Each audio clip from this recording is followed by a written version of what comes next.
के महान देवता बन जाता है। सत्संग की बहुत बड़ी महिमा है। जमीन पर रेंगने वाली चींटी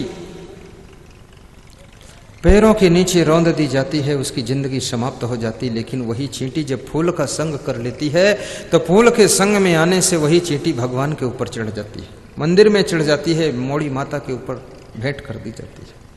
उस चींटी को कौन चढ़ने देगा देवी देवता के ऊपर, मंदिर में कौन जाने देगा, कोई नहीं जाने देगा, लेकिन फूल की संगत किया है तो वो चींटी जाकर के भगवान के ऊपर चढ़ जाती है। फूल की संगत किया इसलिए। फिर भगवान के ऊपर जो 56 प्रकार का भोग चढ़ाया जाता है, भगवान भोग लगाता है कि नहीं लगाता है, लेकिन चींटी प्रेम से बैठ करके 56 प्रकार का भोग भी लगाती है। याद रखना, फूल की संगत से चींटी को भगवान के ऊपर चढ़ने का मौका मिला और 56 प्रकार के भोग लगाने का भी अवसर मिल गया। और वही चींटी जब धूल की संगत कर लेती है तो पैरों से रौंद कर मार दी जाती है, और वही चींटी जब जलती हुई लकड़ी की संगत करती है तो आग में जल करके मर जाती है। और वही चींटी भाइयों बहनों जब माला के संग में बैठ जाती है तो हम जैसे संत के गले में आकर के शोभा प्राप्त कर लेती है।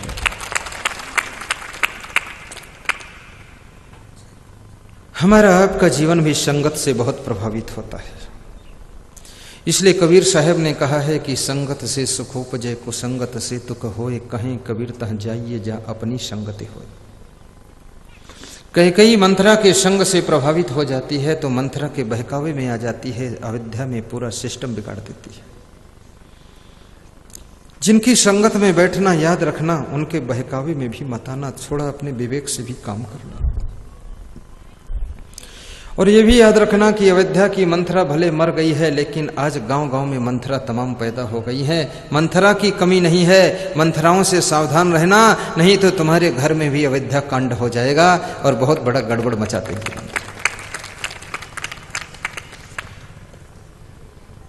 कितने लोगों की आदत होती है दूसरों का घर बिगाड़ने में, उनको मजा आता है। आपके घर की उन्नति हो रही है, आपका विकास हो रहा है। और याद रखना, गृहस्थ आश्रम में भी मंथरा होती है और संत आश्रम में भी मंथराएं होती हैं। एक महंत से मैंने पूछा कि आपके आश्रम में साधु संत बहुत कम दिखाई देते हैं, कारण क्या है? 2 ही 4 है। तो उन्होंने कहा, महाराज थे तो 20-25, लेकिन बाहर के साधु संत आए तो हमारे चेलों को बहका दिया तो सब चेला भाग गए, क्या करे, सब बर्बाद हो गया। कई बार साधु संतों में भी ऐसे ऐसे संत होते जिनमें बहकाने की आदत होती है। वो आकर के चेला को बहका देते हैं, कहते हैं तुम कहाँ बंधन में पड़े हो, यहाँ फंसे पड़े हो, साधु को तो आजाद होना चाहिए, यहाँ से निकल चलो, तुमको आजाद कर दूं, आजाद के बाद तुम्हें बर्बाद कर दूंगा, चलो मेरे साथ। आजाद के बहाने ले गए और वहां जा करके बर्बाद कर दिया। याद रखना, आजादी में सुख नहीं है, आजादी बनाम बर्बादी भी हो जाती है। आज आदमी, लोग कहते हैं देश स्वतंत्र हो गया, लेकिन आदमी स्वतंत्र होकर के कितना बिगड़ गया।